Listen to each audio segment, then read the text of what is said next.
చాలామంది చేసేది ఇదే.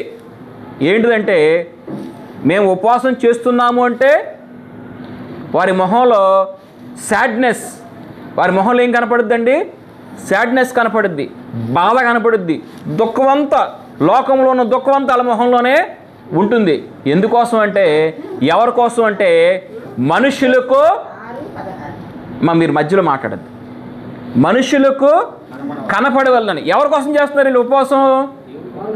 మనుషుల కోసం చేస్తున్నారు. ఎవరి కోసం చేస్తున్నారండి? మనుషుల కోసం చేస్తున్నారు. అందుకే వాళ్ళ మొహాన్ని అలా పెట్టుకుంటారు. నువ్వు ఉపవాసం చేసే దేవుని కోసం అయితే నీ మొహంలో కనపడాల్సింది ఏంటంటే సంతోషం కనపడాలి, బాధ కాదు కనపడాల్సింది. నువ్వు దేవుని మహింపరిచే క్రమంలో ఉన్నావు, దేవుని స్తుతించే క్రమంలో ఉన్నావు, నీ మొహంలో కనపడాల్సింది ఏంటి? సంతోషం, బాధ కాదండి, దుఃఖము కాదండి మనకు కనపడాల్సింది. మనుషులందరూ కూడా చేసేది ఏంటంటే ఈ యొక్క దుఃఖముక్కులైపోతారు, చాలా బాధపడుతూ ఉంటారు. తాము ఉపవాసం చేయడం మనుషులకు కనపడడం, తమ ముఖమును ఏం చేసుకుంటారంట? వికారం చేసుకుంటారంట. మనిషికి వికారం ఎప్పుడు వచ్చింది? ఆరోగ్యం బాగున్నప్పుడు వచ్చింది. ఎప్పుడు వచ్చిందండి?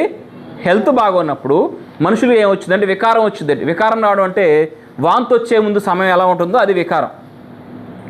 వాంతి ఎప్పుడు వచ్చింది? తిన్నది అరక్కపోతేనో, హెల్త్ బాగోకపోతేనో అప్పుడు వచ్చింది. ఆ యొక్క వికారాన్ని అలా చూపిస్తూ ఉంటారు. ఎందుకంటే మనుషులందరూ ఐడెంటిఫై చేయాలి, ఓ పలానా వ్యక్తి ఉపవాసం చేస్తున్నారు, ఓ చాలా గ్రేట్ అని. ఎక్కడి నుంచి పొందుకోవాలనుకుంటున్నారు? ఆ యొక్క ప్రశంసలు మనుషుల దగ్గర నుంచి పొందుకోవాలని వారు భావిస్తూ ముఖాన్ని మనం గుర్తించలేం. ఎవరైనా కుటుంబంలో దుఃఖం కలిగినప్పుడు వెళ్ళి చూడండి, వాళ్ళ మొహాలు ఎలా ఉంటాయో అలా ఉంటుంది వీళ్ళ మొహం. వికారం కూడా, ఆరోగ్యం బాగున్నప్పుడు హాస్పిటల్ పేషెంట్ ఉంటారు సరే, అలా ఉంటుంది వీళ్ళ మొహం. ఎందుకోసం?